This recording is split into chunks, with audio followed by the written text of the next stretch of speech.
नमस्कार। कहिले सोच्नुभएको छ संसारभरिको समय कसरी एउटै तालमा चल्छ? आज हामी ती नदेखिने रेखाहरूको रहस्य खोल्नेछौं जसले हाम्रो पृथ्वीको घडीलाई नै चलाउँछ। हो, आज हामी देशान्तरको रोमाञ्चक संसारभित्र पस्दैछौं। त्यसो भए यो सब काम कसरी गर्छ त? काठमाडौँमा झलमल्ल घाम लाग्दा न्युयोर्कमा किन मध्यरात हुन्छ? यो सबै कसरी यति सटिक तरिकाले मिलेको होला? यसको जवाफ एउटा एकदमै सरल तर शक्तिशाली अवधारणामा लुकेको छ र यो हामीले सोचेभन्दा निकै रमाइलो छ। हो, त्यो समयको रहस्यको जवाफ एउटै शब्दमा छ, देशान्तर। यो नक्सामा कोरिएको एउटा रेखा मात्र होइन, यो त हाम्रो समयको मुटुको धड्कन नै हो। ल, त्यसो भए देशान्तर भनेको खासमा के हो त? एकछिनलाई कल्पना गरौँ कि पृथ्वी एउटा सुन्तला हो र हामीले त्यसको माथिबाट तलसम्म केस्राहरू छुट्याउने गरी रेखाहरू कोर्यौं। हो, ती रेखाहरू नै देशान्तर हुन्। यिनीहरू काल्पनिक हुन्, तर यिनले नै हामीलाई कुनै पनि ठाउँ पूर्वमा छ कि पश्चिममा छ र कति पर छ भनेर बताउँछन्। देशान्तरका केही रोचक गुणहरू छन्। अक्षांश रेखाहरू जस्तो एकअर्कासँग समानान्तर हुँदैनन्, बरु यी सबै रेखाहरू उत्तर र दक्षिण ध्रुवमा गएर एउटै बिन्दुमा भेटिन्छन्। अनि यी सबैको सुरुवात कहाँबाट हुन्छ? हो, बेलायतको ग्रिनिजबाट, जहाँबाट 0 डिग्रीको प्रधान मध्याह्न रेखा सुरु हुन्छ। यही नै हाम्रो विश्वव्यापी समयको सुरुवात बिन्दु हो। हो, यही प्रधान मध्याह्न रेखा, जसलाई अंग्रेजीमा प्राइम मेरिडियन भनिन्छ, यसले नै हाम्रो पृथ्वीलाई पूर्वी र पश्चिमी गोलार्धमा बाँड्छ। यो नै पूरै संसारको समय हिसाब गर्ने मुख्य आधार हो। ल, हामीले देशान्तर के हो भनेर त बुझ्यौं, तर अब सबैभन्दा महत्त्वपूर्ण प्रश्न। नक्सामा कोरेको एउटा काल्पनिक रेखाले हाम्रो घडीको समय कसरी बताउन सक्छ? आउनुहोस्, अब यो रहस्यको पर्दा खोलौं। यसको सिधा र सरल जवाब छ, देशान्तर नै यो ग्रहको कुनै पनि ठाउँको स्थानीय समय पत्ता लगाउने मुख्य चाबी हो।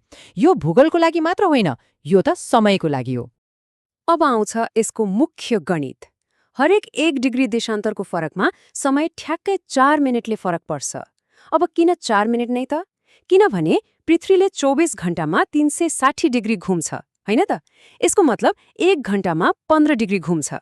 अब 1 घण्टा यानि 60 मिनेटलाई त्यही 15 डिग्रीले भाग गर्दा के आउँछ? ठ्याक्कै 4 मिनेट प्रति डिग्री। हो, यही सरल हिसाबले हाम्रो पूरै संसारको समय चलिरहेको छ। अनि यही कुरालाई अलिकति ठूलो स्केलमा हेरौं। जब हामी 15 डिग्री देशान्तर पार गर्छौं, समयको फरक सिधै 1 घण्टा हुन्छ। हो, यही हिसाबले नै संसारभरिका टाइम जोन्सहरू बनाइएको हो, जसले गर्दा हामी जहाँ भए पनि समय मिलाउन सजिलो हुन्छ। पृथ्वी एक पूर्ण 360 डिग्रीको गोला हो। त्यसैले हामीसँग जम्मा 360वटा देशान्तर रेखाहरू छन्। ग्रिनविचबाट 180 डिग्री पूर्वतिर र 180 डिग्री पश्चिमतिर। यो कति सुन्दर गणितीय प्रणाली हो जसले पूरै ग्रहलाई एउटै समयको तालमा बाँधेको छ। अनि अझै सटिक मापनको लागि देशान्तरलाई डिग्री, मिनेट र सेकेन्डमा विभाजन गरिन्छ, ठ्याक्कै हामीले घडीमा समय हेरे जस्तै। प्रत्येक डिग्रीमा 60 मिनेट हुन्छ र प्रत्येक मिनेटमा 60 सेकेन्ड। यसले गर्दा कुनै पनि ठाउँको स्थान र समय एकदमै सूक्ष्म रूपमा पत्ता लगाउन सकिन्छ।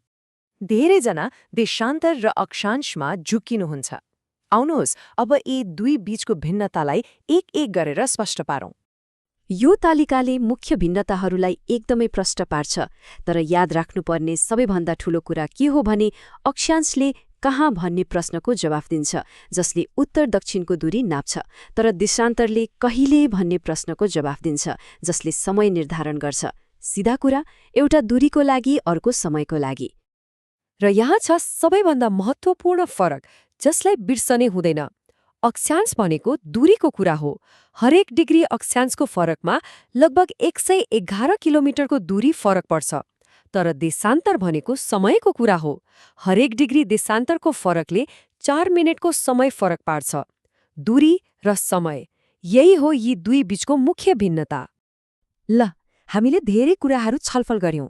अब आजको छलफलका सबैभन्दा महत्त्वपूर्ण 3 निचोडहरूलाई फेरि एकपटक सम्झौं। पहिलो, देशान्तर रेखाहरू उत्तर दक्षिण तानिन्छन्, तर यिनले पूर्व पश्चिमको दूरी नाप्छन्। दोस्रो, 0 डिग्रीको प्रधान मध्याह्न रेखा नै हाम्रो विश्वव्यापी समयको सन्दर्भ बिन्दु हो। र तेस्रो, देशान्तरको सबैभन्दा प्रमुख काम भनेकै विश्वभरि एउटै मानकीकृत समय निर्धारण गर्नु हो। यसलाई यसरी पनि भन्न सकिन्छ, देशान्तर त्यो जग हो जसमाथि विश्वको समय टिकेको छ।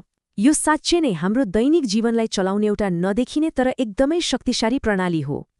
र अन्त्यमा एउटा प्रश्न सोचेर जाउँ है त। यदि प्रधान मध्याह्न रेखा बेलायतको ग्रिनविचमा नभएर मानिलियो काठमाडौँमा भएको भए के हुन्थ्यो होला? हाम्रो समयको नक्सा मात्रै होइन, सायद हाम्रो विश्वलाई हेर्ने